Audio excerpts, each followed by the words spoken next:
माला और सपना कॉलोनी की दोनों सखियां गार्डन में बैठे बात कर रही थी। बताओ, रेखा का पति तो कितना ठगा हुआ सा महसूस करता होगा। तभी जूही वहाँ आ जाती है।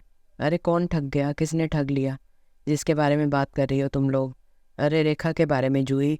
अच्छा रेखा, हाँ उसने जो तो आज पार्टी में बुलाया है। तुम लोग आ रही हो ना शाम को? सपना, हम लोग तो आएंगे लेकिन तुम ना ही आओ तो अच्छा रहेगा। जूही चौंकते हुए पूछती है, लेकिन क्यों? रेखा ने बड़े प्यार से बुलाया है तो मैं क्यों ना जाऊँ? माला, क्योंकि तुम्हें पता नहीं है उसके बारे में, अभी नई नई आई हो कॉलोनी में तुम। जूही, ऐसी क्या बात है? मुझे तो बड़ी भली लगती है वो, बहुत मददगार और अच्छे स्वभाव की लगी मुझे तो। रेखा। सपना, अरे तुम क्या जानो उसके बारे में, वही तो बातें कर रहे थे हम लोग। उसका पति कितना ठगा सा महसूस करता होगा, क्योंकि रेखा बांझ है ना, वो कभी माँ नहीं बन सकती। शादी के पहले छिपाना नहीं चाहिए था ना लड़के से। वो तो रेखा का पति बहुत भला है, कोई और होता तो कब का छोड़ देता ऐसी लड़की को। जूही, ये तुम लोग कैसी बातें कर रही हो एक औरत होकर? बेचारी रेखा, वो माँ नहीं बन सकती, इसका कितना दर्द होगा उसके मन में। और उससे हमदर्दी रखने के बजाय तुम लोग ऐसा सोचती हो उसके बारे में, ये सही नहीं है। और एक बात बताओ, कौन सी लड़की को शादी से पहले पता होता है वो माँ बन सकती है या नहीं? माला, देखो जूही, तुम्हारे अभी बच्चे नहीं हैं और तुम कोशिश कर रही हो माँ बनने की, इसलिए हमने तुम्हें मना किया उसके घर जाने से। हम तो अपने बच्चे को भी कभी उसके घर अकेले नहीं जाने देते। जूही मन ही मन सोच रही थी, कैसा समाज है ये, जहाँ एक औरत को बांझ का ताना देने वाली एक औरत ही होती है, जबकि एक औरत के सिवाय माँ ना बन पाने का दर्द और कोई समझ ही नहीं सकता। शाम को पार्टी में रेखा के घर पहुंचे सब लोग। जूही भी आई। सपना और माला ने उससे धीरे से पूछा, तुम्हें समझाया था फिर भी आ गई? जूही, मैं नहीं मानती ये सब बातें। जूही, मैं नहीं मानती ये सब बातें, मुझे तो रेखा का अपनापन खींच लाया।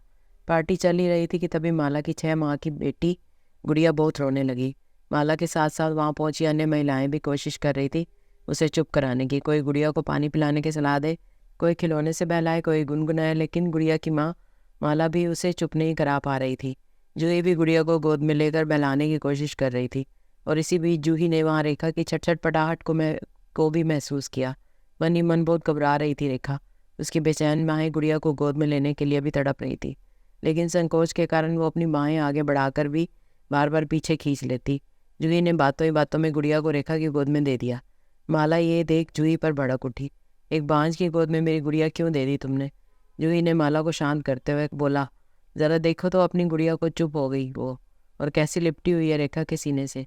देखो, बच्चे तो सिर्फ ममता समझते हैं, तो हम लोग क्यों नहीं?